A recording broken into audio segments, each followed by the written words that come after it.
Hi,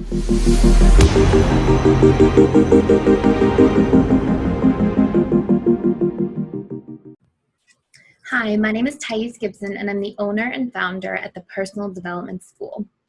This is your daily breakthrough video, and if you receive a lot of value from this video, please like, share, subscribe to our channel, and visit www.personaldevelopmentschool.com for any online classes, courses, in-person courses, all kinds of tools, tips, handouts, things that we share, and please enjoy the video. So today we are going to talk a little bit about attachment theory.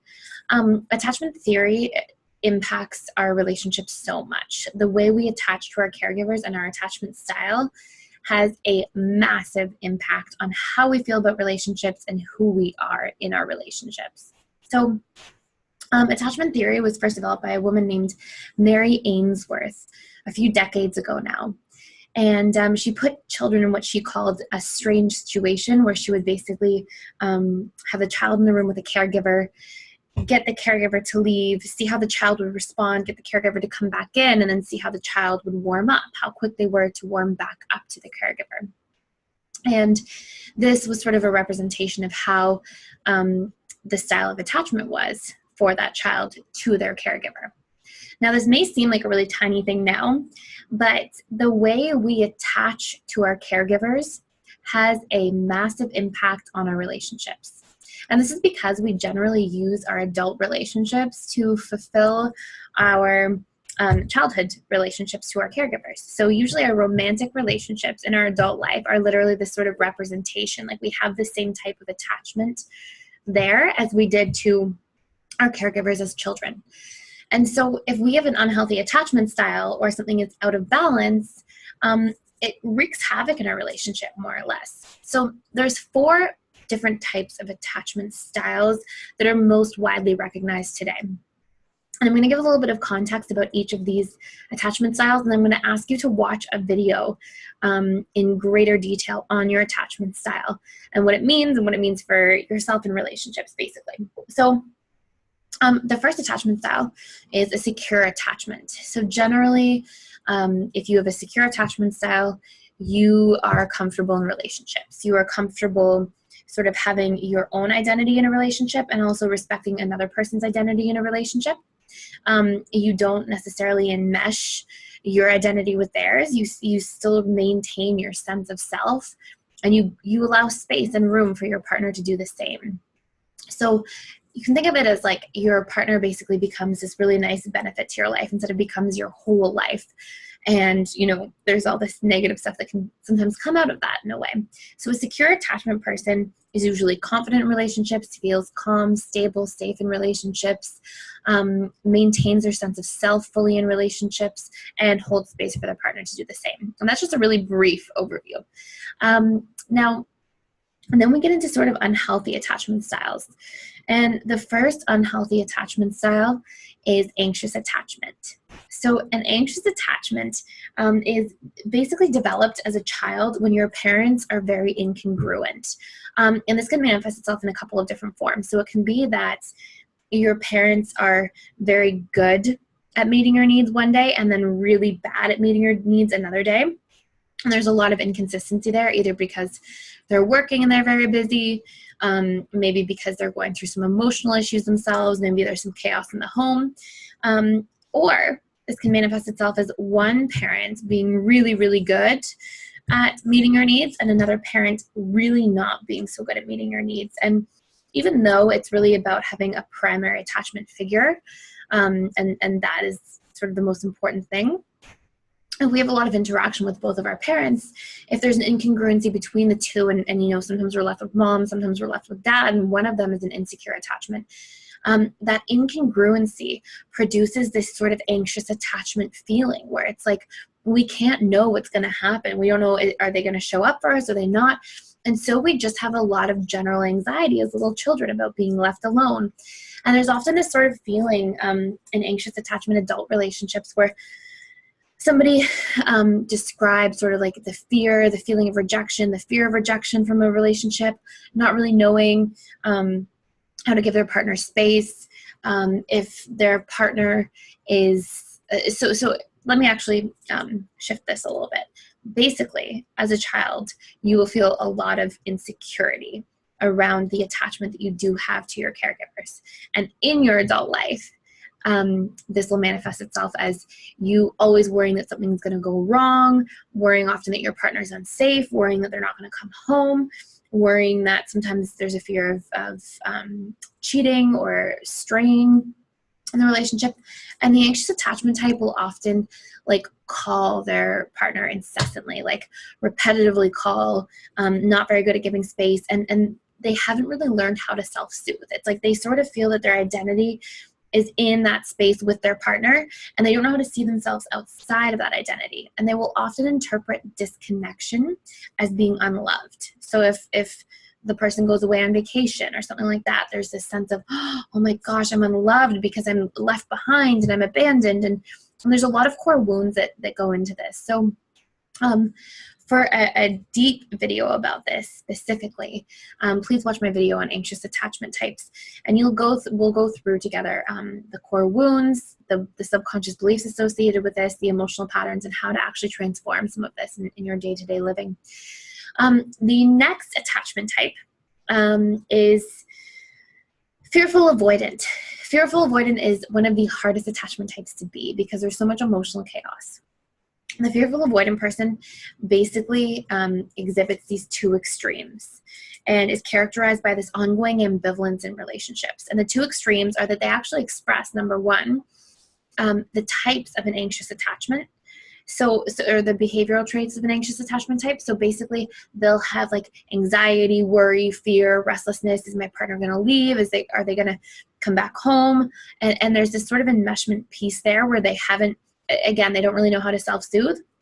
And then they experience the flip side, which is sort of rooting into dismissive avoidant territory, which is our fourth attachment type. And it's like they don't want people too close at the same time. So it's sort of like the pendulum is always swinging for the fearful avoidant type, where they're so afraid of being too far away, and then they're so afraid of being too close. And it creates a lot of emotional turmoil for the fearful avoidant person, where they will sort of have these extreme emotional reactions and can often be sort of chaotic or verbally abusive or physically abusive at times. Hopefully not, and not all fearful avoidant types are. But it's sort of like you can imagine that they never know how to settle into a relationship. They never feel quite safe or grounded because they're always sort of pinballing between feeling afraid of being too close and then feeling really afraid of being too far at the same time.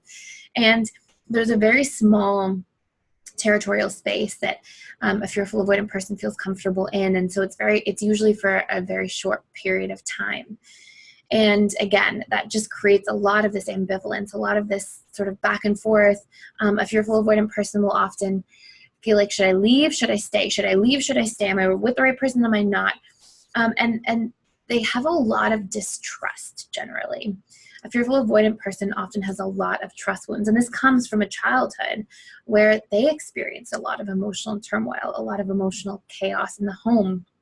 And because of this, they don't quite trust people all the way. So they need to sort of create space so that they can try to maintain that sense of self and take care of their own needs. And at the same time, they have such a deep need for connection. And so, again, this comes from a home and childhood where you didn't quite ever feel safe. You didn't ever quite feel consistently loved without some form of chaos following it up. You didn't quite trust your caregivers completely. And so it just creates this turbulence within the self, and especially in romantic relationships and adult life. And again, please watch my video on fearful avoidance if you want to learn about what your core wounds are, your core limiting beliefs in terms of relationships, how to break negative associations, and how to sort of work through these wounds, and some tips and tools and strategies to do so. And the last attachment type is dismissive avoidant. And a dismissive avoidant person is somebody who, as a child, basically felt an extreme sense of abandonment or aloneness. So maybe they were left alone for long periods of time. Maybe they had both parents or caregivers who were very emotionally absent, or couldn't provide for at least their emotional needs. Sometimes you'll see somebody who, even though they had sort of a safe home and the parents were present in a way because they were in the surroundings often, Sometimes a dismissive avoidant person can also be born out of sort of grounds or characteristics where the parents totally denied your emotional needs. It was like your emotional needs didn't exist. Your opinions didn't exist. You should be seen and not heard. And so there will be this massive deprivation emotionally that can also create the dismissive avoidant. So dismissive avoidant is either deeply abandoned or alone physically for prolonged periods of time and repetitively throughout early childhood. And again, like this pattern most so develops between like 0 and 2 to 0 and 6 years old. But again, we can go through adult experiences that can imprint the subconscious mind, or later childhood experiences that can imprint the subconscious mind enough that it changes our attachment style, which can work in our favor when we want to change our own attachment style towards a secure attachment bond. So the dismissive avoidant person usually has core fears or wounds around abandonment and rejection, and they see being too emotionally vulnerable as basically equating to rejection because they experienced so much of that rejection in childhood. So what they'll do is they won't even get too close to somebody because they've learned that there's no point. Like they actually have this deep subconscious belief that there's no point in getting too close or connecting because people will leave or people will hurt me anyways. And dismissive avoidant people tend to need a ton of time alone in adulthood because that's where they felt safe. Dismissive avoidant people are great self-soothers. They really learn how to meet their own needs because they were unmet in childhood enough. And dismissive avoidant people usually meet these needs through what's labeled as or characterized by like their creature comforts. So basically, you'll see a lot of dismissive avoidant people who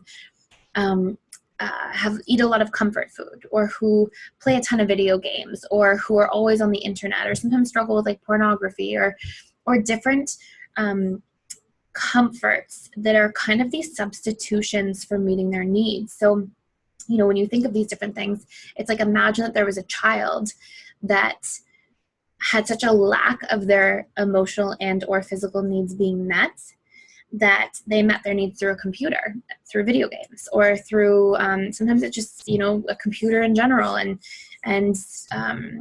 you know, sometimes it's chat rooms, sometimes it's pornography that's as a substitution for love, sometimes it's food, because that was comfort, and our first experience of food is our mother's breast milk, which we build oxytocin associations around, and is comforting, and you know, we sometimes get love from food in a way. So the dismissive avoidant person usually doesn't so much struggle with trust, but struggles with like being open, and is extremely slow to warm up, not very expressive with their feelings, and is also often very, you can think of it this way, is often very needy for their alone time because they get exhausted around people, and they often usually don't really like to make commitments to things. Because they see it as like this burden in a sense away from their alone time, and sort of this, just burden, I guess you could say, sort of like this duty that they have to perform that wasn't really performed to them. So there's often this subconscious feeling of resentment towards anybody who's trying to take their time. And dismissive avoidant people usually sort of see a stronger difference in self, like you exist over here, I exist over here, I'm responsible for your needs, I'm responsible for my needs, you're responsible for yours. And sometimes dismissive avoidant people will see that they can't necessarily conceive that well of like being in a relationship and meeting somebody else's needs and having their needs met by somebody else, because that was just such a foreign concept to them in childhood. It's almost like it's an unknown.